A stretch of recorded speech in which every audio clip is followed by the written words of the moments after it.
A network of small towns. So इस section में हम देखेंगे कि जो स्मॉल टाउन्स थे, विलेजेस थी, वो एक दूसरे से किस तरह कनेक्टेड थे। सो 8th सेंचुरी के बाद धीरे धीरे क्या हुआ, स्मॉल टाउन्स इमर्ज होने लग गए।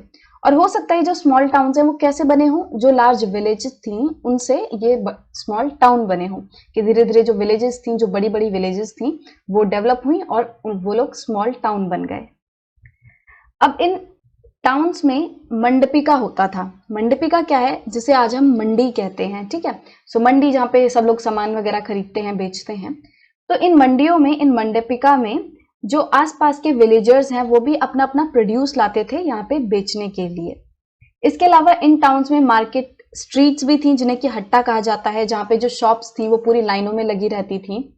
और इसके साथ साथ अलग अलग आर्टिशंस के लिए अलग अलग स्ट्रीट भी थी, कि जैसे आप इस गली में, एक गली में जाओगे तो आपको सिर्फ और सिर्फ पॉटर्स मिलेंगे, कि यहाँ पे सिर्फ पॉटर्स की दुकानें होंगी। एक गली में सिर्फ और सिर्फ ऑयल प्रेशर्स होंगे, एक जगह पर एक गली में सिर्फ और सिर्फ शुगर मेकर्स होंगे। तो कुछ इस तरीके से अलग अलग आर्टिशंस के लिए अलग अलग स्ट्रीट्स थी। अब कुछ जो ट्रेडर्स थे वो तो टाउन्स में ही रहते थे, बट कुछ ट्रेडर्स ऐसे थे जो कि टाउन टू टाउन ट्रेवल करते रहते थे, कि पहले अपना सामान एक टाउन में बेच दिया, फिर दूसरे टाउन में जाकर बेच के आ गए, फिर तीसरे टाउन में। तो इस तरह वो टाउन टू टाउन ट्रेवल करते रहते थे। Many came from far and near to these towns to buy local articles and sell products of distant places like horses, salt, camphor, saffron, etc. तो क्या है कि अलग अलग जगहों से लोग आते थे, कोई बहुत दूर से लोग आते थे, कुछ पास से ही आ जाते थे। तो लोग जो है अपने अपने सामान लाते थे यहाँ पे बेचने के लिए, ठीक है। जो भी, जैसे कि कोई दूर दराज इलाके से आ रहा है और इस पर्टिकुलर एरिया में जहाँ पे वो बेचने आ रहा है वो सामान नहीं मिलता, मान लो हॉर्सेस वगैरह हैं, तो जहां से वो आ रहा है वहां से कुछ सामान ला रहा है और इन मंडपिका में, इन मार्केट्स में बेच दे रहा है, और यहाँ से कुछ सामान खरीद के ले जा रहा है ताकि वो दूसरी जगहों पे जाके बेच सके। तो ऐसा होता था। ट्रेडर्स अपने कुछ सामान लाते थे, उन्हें एक जगह पे बेच देते थे, और फिर उसी जगह से कोई और सामान ले जाते थे और दूसरी जगह बेच देते थे। तो आप ये पिक्चर देख सकते हो, सिटी मार्केट के कुछ इस तरीके का माहौल होता था उस टाइम पे। तो यूजुअली सामंता जो होते थे, जिन्हें कि बाद में जमींदार भी बुलाया जाता था, तो सामंता या फिर जमींदार जो होते थे वो लोग इन टाउन्स में, या तो इन टाउन्स में ही अपने महल वगैरह बनवा लेते थे, या तो इन टाउन्स के पास अपने पैलेसेस, अपने राजमहल बनवा लेते थे, ठीक है।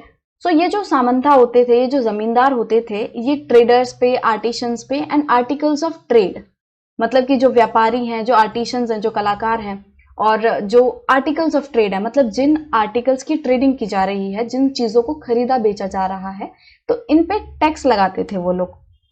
और कभी कभी ये जो टैक्स कलेक्ट करने का राइट है, वो लोग कौन, सामंता वगैरह, वो लोग टेम्पल अथॉरिटीज को दे देते थे, कि मतलब वो लोग टेम्पल्स को कहते थे, टेम्पल अथॉरिटीज को, कि भाई अब आप हमारे बदले आप इनसे टैक्स वगैरह कलेक्ट कर लो और बाद में हमें दे देना। तो इस तरीके से sometime donated the right to collect these taxes to local temples। जो लोकल टेम्पल्स होते हैं उनको टैक्स कलेक्ट करने का राइट दे दिया जाता था। और ये जो मंदिर वगैरह हैं, ये या तो ये सामंता वगैरह खुद बनवाते थे, या फिर जो और रिच मर्चेंट्स होते थे, बड़े बड़े व्यापारी होते थे, वो इन मंदिरों को बनवाते थे। और इन राइट्स को इंस्क्रिप्शंस में रिकॉर्ड किया जाता था, जिन्हें कि आज भी देखा जा सकता है, जो कि आज तक भी सर्वाइव करती हैं। टैक्सेस ऑन मार्केट्स, तो इसमें देखेंगे कि किस किस तरह के टैक्सेस लगाए जाते थे।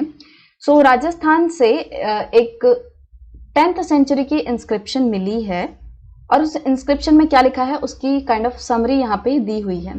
सो there were taxes in kind. Taxes in kind मतलब देखो, दो तरह के टैक्सेस होते हैं, एक होता है इन काइंड और एक होता है in cash, right. In cash, अब देखो नाम से ही पता चल रहा है कि इन कैश मतलब ऐसा टैक्स जो कि आपको कैश के फॉर्म में देना है, आपको मनी के टर्म में देना है। कि मान लो आपको कहें कि आपको एज टैक्स 100 रुपए देने हैं, ठीक है। और इन काइंड मतलब क्या हो गया कि आपको रुपए नहीं देने, आपको कैश नहीं देना, बट आपको कोई चीज देनी है। जैसे कि मान लो कोई शुगर एंड जैगरी वगैरह बनाते हैं लोग, तो उनको बोला गया जितना भी तुम शुगर एंड जैगरी बनाओगे उसका 10% शुगर या फिर जैगरी हमें देना है। तो शुगर एंड जैगरी को ही एज टैक्स दिया जा रहा है, यहाँ पे पैसे नहीं दिए जा रहे, यहाँ पे सामान दिया जा रहा है, ठीक है।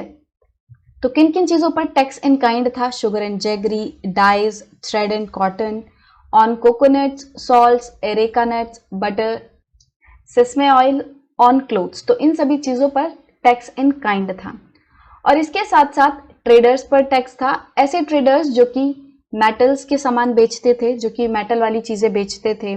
डिस्टिलर्स पे टैक्स था, डिस्टिलर्स वो जो वाइन वगैरह बनाते हैं, या फिर और जो ऑन ऑयल था, on cattle fodder and on loads of grain, तो इन सभी चीजों पर भी टैक्स था। So some of these taxes were collected in kind while others were collected in cash. So कुछ जो टैक्स थे वो इन काइंड होते थे, जैसे कि इन चीजों पर जो टैक्स था वो इन काइंड था, और कुछ चीजों पर जो टैक्स था वो इन कैश कलेक्ट होता था, ठीक है, कैश की फॉर्म में। सो इस सेक्शन में हमने देखा कि जो स्मॉल टाउन्स थे वो कैसे बने, बड़ी बड़ी विलेजेस धीरे धीरे डेवलप हुई और स्मॉल टाउन बनी, और इन स्मॉल टाउन में अलग अलग तरह के मार्केट्स थे, मंडपिका था जिसे मंडी कहते हैं हम, हाट थे, और अलग अलग स्ट्रीट्स थी अलग अलग आर्टिशंस के लिए। और ये विलेजेस टाउन्स एक तरह से कनेक्टेड कैसे थे, इसमें नेटवर्क ऑफ स्मॉल टाउन्स क्यों कहा गया है। सो ये सभी विलेजेस जो हैं, टाउन्स जो हैं, वो एक दूसरे से कनेक्टेड है, एक नेटवर्क सा बन रहा है, क्योंकि कुछ लोग यहाँ से सामान खरीद रहे हैं, फिर दूसरे टाउन में जाके बेच रहे हैं, और फिर कुछ लोग उस टाउन से कुछ सामान ला रहे हैं, दूसरों में जाके बेच रहे हैं, कि यहाँ से किसी ने सामान खरीदा, दूसरे विलेज में जाके बेच दिया, दूसरे टाउन में, और फिर यहाँ से किसी ने सामान खरीदा, इसमें आके बेच दिया, इससे खरीदा, तीसरे में जाके बेच दिया, तो पूरा नेटवर्क बन रहा है, ठीक है। इसीलिए इस टॉपिक का नाम क्या है, नेटवर्क ऑफ स्मॉल टाउन्स। फिर हमने देखा कि इसमें जो जमींदार होते थे, जो सामंता होते थे, वो टैक्सेस लेवी करते थे, और कभी कभी वो टैक्स का जो राइट था, टैक्स कलेक्ट करने का राइट, वो टेम्पल्स को भी दे देते थे, राइट।